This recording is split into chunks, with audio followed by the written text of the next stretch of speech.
The first champion of light was a woman whose identity remains unknown. Her shadow illustration depicts Gravelyn as a young woman. Silas also confirmed that the first champion of light was a woman, and you can also see this directly in relation to the other champions.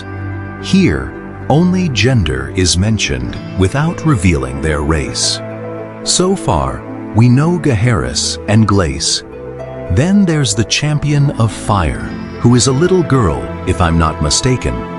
We also get an explanation of the champion of wind, who is very unique and remains mysterious to this day.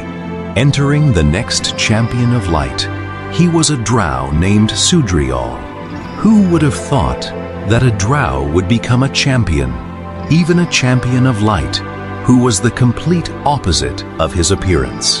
Sudryal was killed by Eopson on Celeritus's orders because his appearance did not at all reflect a champion of light.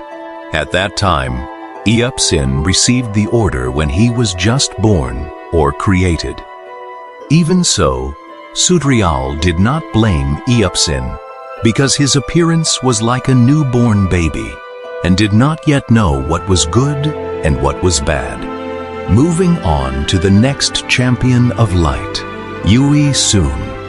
Perhaps inspired by a famous Korean figure, her appearance also fits the description of someone from Korea. Will AQ Worlds start taking Korean references? Instead of bringing glory to Celeritus, Uisun seeks peace with the darkness. Uisun was also the one who named Eopson, and already considers Eopson to be Uisun's own family. Not only Eopson, Astro is also considered family by Uisun, where Astro was born when Uisun was not yet 15 years old, and it is also known that Astro greatly adores and loves Celeritus.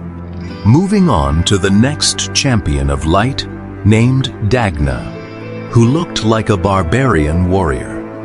This Dagnah knew Eos, or Eopson, before she lost her name, because Dagnah had fought alongside Eopson in fighting the darkness.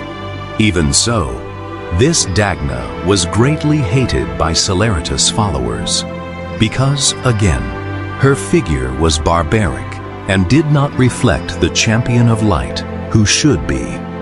Finally, Astro and the Camelin elves began to tear apart and kill Dagnah right before Eopson's eyes.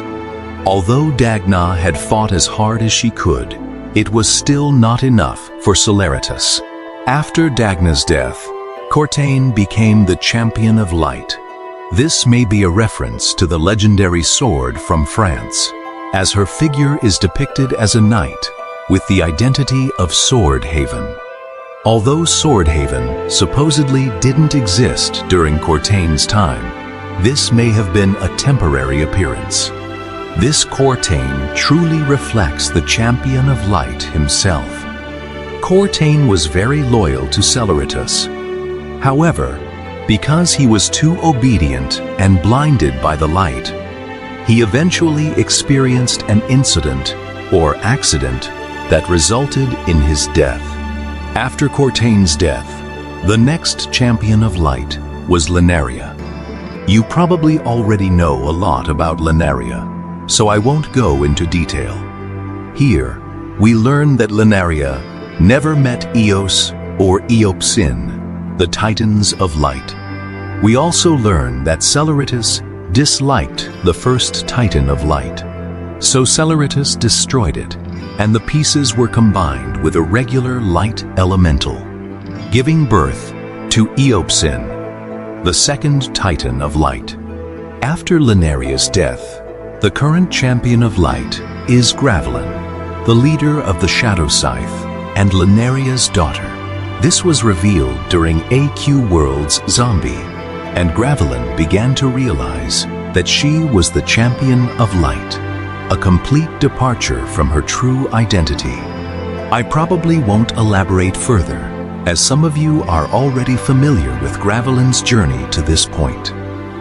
It's also known that the Titan of Light in this era is Astaroth. So, which Champions of Light story interests you? If there's anything wrong with my explanation, please leave a comment. Thank you, and see you in the next video.